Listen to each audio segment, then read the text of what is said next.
చేసింది ఆయనకి support solidarity ఇవ్వడం కోసం వచ్చాను.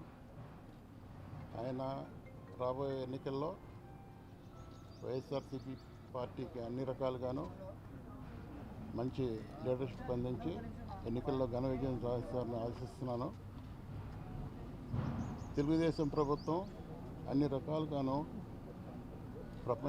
ప్రభుత్వాన్ని అవమానకరమైన రీతిలో నడుపుతోంది. హీనాతిహీనంగా తెలుగు జాతిని తీసుకెళ్తుంది. సో ఆ రకంగా ఈ పరిస్థితి మార్చాల్సిన అవసరం ఎంతైనా ఉంది. జగన్మోహన్ రెడ్డి ఆయన అన్ని రకాలుగాను జనాకర్షణ పొందిన నాయకుడు.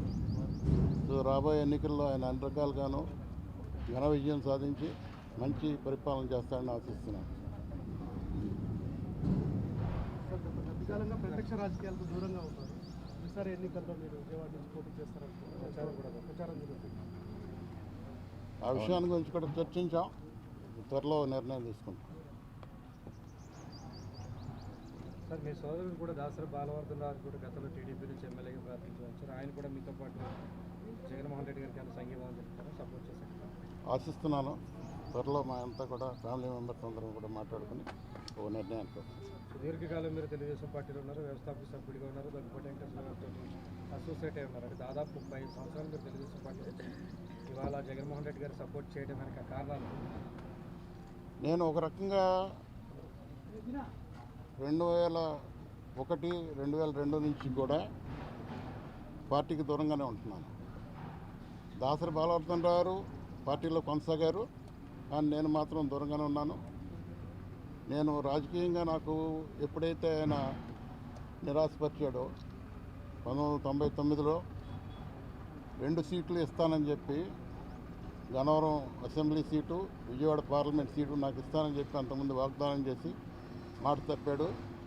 దాంతో నాకు తెలుగుదేశం రాజకీయాల మీద కొంచెం విరక్తి పొంది నేను దూరంగా ఉండటం జరిగింది. అప్పటి నుంచి నేను పార్టీకి దూరంగానే ఉన్నాను. నేను పార్టీ సభ్యుడిని కూడా కాదు. ఈ రోజున జగన్ ఆయన చేసే మంచి పనులు చూసి, అంటే మంచి పనులు అంటే ఆయన ఎన్నికల వాగ్దానాలు చూసి ఆయన ఇచ్చిన వాగ్దానాలు నిలబెట్టుకుంటాడు నేను నమ్మకంతో నేను ఆయనకి సపోర్ట్ ఇవ్వడం జరుగుతుంది. దానికి కూడా ముందు ఆలోచన చేస్తాను. చంద్రబాబు గారు చెప్తున్నారు సార్, పార్టీని అన్ని విధాలా వాడుకుని నన్ను వ్యక్తిగత ప్రయోజనాల కోసం వాడుకున్నటువంటి నేతలందరూ కూడా ఇలా పార్టీని విడిచిపెట్టడం బాధాకరమైనట్టుగా. అంటే మీరందరూ ఆయన చంద్రబాబు గారు బాగా వాడుకున్నారా? ఏం వాడుకున్నామో మీ అందరికీ తెలుసు. మేము పార్టీకి 35 ఏళ్ళ నుంచి త్యాగం చేయడం తప్ప ఒక్క పైసా మేము ఎప్పుడు కూడా పార్టీ నుంచి ఆశించింది కానీ పార్టీ ద్వారా మేము సంపాదించింది కానీ ఎప్పుడూ లేదు. ఎప్పుడు చంద్రబాబు నాయుడు గారు మాకు ఎప్పుడూ రూపాయి మాకు చందా ఇచ్చింది లేదు. ఆయన మూలంగా మేము ఒక పని చేయించుకుందే లేదు, అడిగింది లేదు. పార్టీకి నేను అన్ని రకాలుగాను పార్టీ కష్టకాలంలో నేను ఎన్నో రకాలుగా నేను సహాయం చేశాను. ఆయనకు కూడా పర్సనల్గా కూడా సహాయం చేశాను. ఆయన చీఫ్ మినిస్టర్ అవడానికి కూడా ఏదో రకంగా నేను కొంత కారణం అయ్యాను, ఏ రకంగా కానీ. అట్లాగే నాదెళ్ల భాస్కర్ గారు ఉదంతంలో కూడా నేను అహర్నిశలు 30 రోజులు పార్టీకి చేదోడవాదానికి ఉంటూ 24 గంటలు రామకృష్ణ స్టూడియోస్లోనే ఉంటూ నా సంఘీభావాన్ని తెలియజేయడం జరిగింది. అంతేగాని నేను ఎప్పుడూ కూడా పార్టీ నుంచి ఏమి ఆశించింది కానీ పార్టీ నుంచి లాభం పొందింది కానీ ఎప్పుడూ లేదు. ఒక్క పైసా కూడా తీసుకున్నట్టుగా ఏమన్నా ఆయన ప్రూఫ్ చూస్తే నేను అందుకు సంసిద్ధుడై ఉంటాను. జగన్మోహన్ రెడ్డి గారు కానీ ఏం ఆకర్షించింది మీ పార్టీలో ఇవాళ జగన్మోహన్ రెడ్డి గారు మద్దతు పడడానికి ప్రధానమైనటువంటి కారణం? ఆయన వాల్యూ సిస్టమ్. ప్రజా పాలనలో కొన్ని విలువలు పాటించాలి. నాకు ఆయన మీద నమ్మకం కుదిరింది. ఎప్పుడూ కూడా ఒక మాట చెప్పి ఇంకో మాట చేయటం కానీ, ఒక వాగ్దానం ఇచ్చి దాన్ని మాట తప్పడం కానీ ఆయన చేయలేనంటే చేయలేని చెప్తున్నాడు. ముందుగానే చేయగలనంటే చేసి చూస్తాడని నమ్మకం ఉంది. అంతేగాని ఈయన చంద్రబాబు గారు చెప్పినట్టుగా ఒక 100 వాగ్దానాలు చేసి అందులో ఒకటి కూడా నిర్వర్తించకపోవటం ఇటువంటివన్నీ చేసే మనిషి కాదని నేను నమ్ముతున్నాను. నాతో నేను మాట్లాడిన దాన్ని బట్టి నాకు అర్థమైంది. ఆయన మాటలు కూడా చూస్తున్నాం, చేతలు చూస్తున్నాం, ఆయనకున్న ప్రజాదరణ కూడా చూస్తున్నాం. సో ఇవన్నీ కూడా తెలుగుదేశం మొత్తం ఆంధ్రప్రదేశ్ మొత్తం మీద ఒక ప్రభంజనంలాగా జగన్ గాలి వీస్తుంది. దాంట్లో డౌట్ ఏం లేదు. రేపు 2019 ఎన్నికల్లో ఆయన 100% విజయం సాధించడం ఖాయం. ఘన మెజార్టీతో ఆయన ప్రభుత్వం స్థాపిస్తారు. జగన్మోహన్ రెడ్డి గారితో మీరు అమరావతి లాంటి ప్రాంతంలో అభివృద్ధి పరంగా దూసుకుపోతుందని అధికార పార్టీ చెప్తుంది. ఒక పారిశ్రామికవేత్తగా మీరు అక్కడ చూస్తే మీకు ఏమనిపిస్తుంది?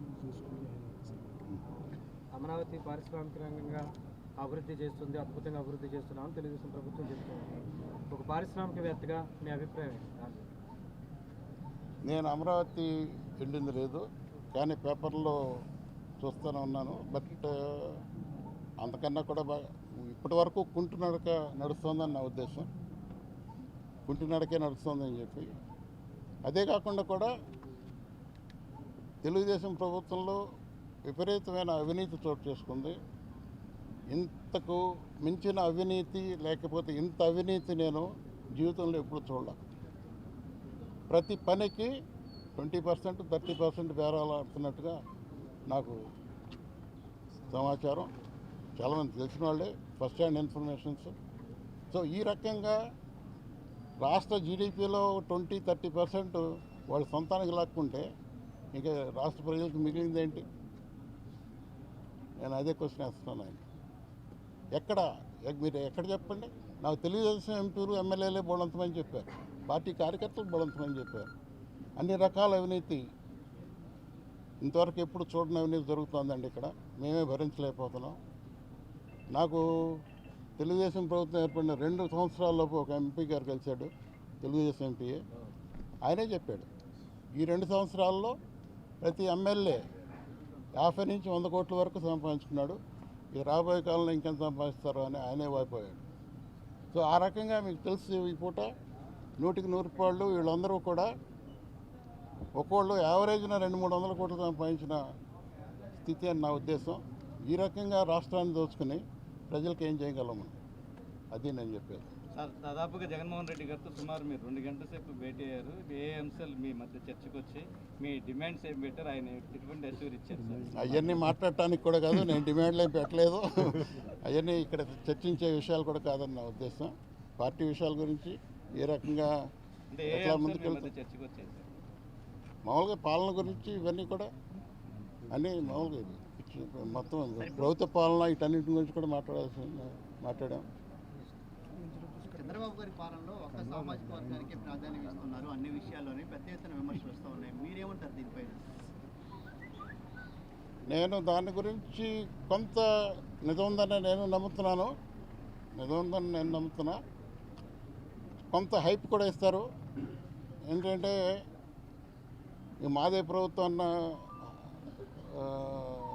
ఒక దౌర్జన్యమైన స్థితి తీసుకురావడానికి కూడా కొంత ఆస్కారం ఇస్తుంది. దీన్ని కూడా చంద్రబాబు గారు ఏం ఖండించినట్టుగా నాకేం కానీ అదుపులో పెట్టడం చేశారని కానీ నేను అనుకోవట్లేదు.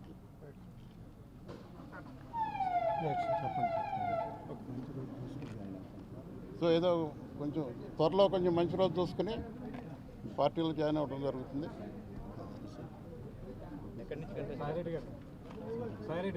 పార్టీలు కంటెస్ట్ చేసినా చెప్పాను, ముందు పార్టీలో చేరుతాను. పార్టీకి మద్దతు. సారెడ్డి గారు, వరుసగా మీ పార్టీలో వరుసలు పెరుగుతున్న ఎన్నికలు సమీపిస్తున్న వాళ్ళు ఇంకెవరెవరు చేరేటటువంటి అవకాశం ఉంది? ఎందుకు మీ పార్టీ వైపు ఎంతమంది ఆకర్షిస్తారు? అన్నీ చెప్పారు కదా, అప్రాప్రియేట్ టైంలో మీరే తెలుసుకుంటారు కదా. ఇంకా ఎంతమంది ఉంది సార్ ఎమ్మెల్యేలు? సందర్భం వచ్చినప్పుడు మీకు తప్పకుండా 11 మంది ఎమ్మెల్యేలు మీకు టచ్లో ఉన్నారని ప్రచారం కూడా జరుగుతుంది. ఏ మేరకు వస్తుంది? అది నేను ఒకటే చెప్తా ఉన్నా, అప్రాప్రియేట్ టైంలో పాత్రికేయ మిత్రులందరికీ కూడా ఇన్ఫర్మేషన్ ఇవ్వడం జరుగుతుంది. రేపు ఎవరు వస్తున్నారు?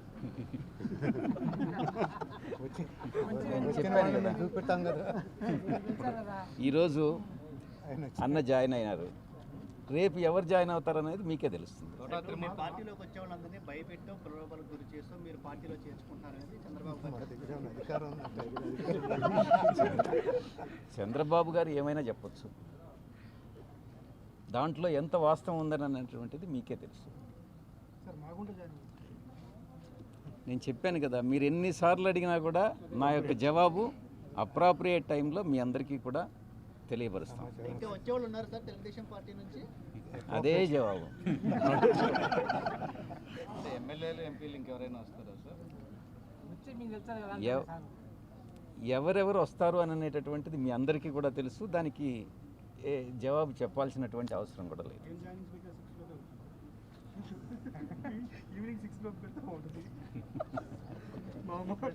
Right, thank you. Thank you. For more updates, please subscribe 99 TV Telugu.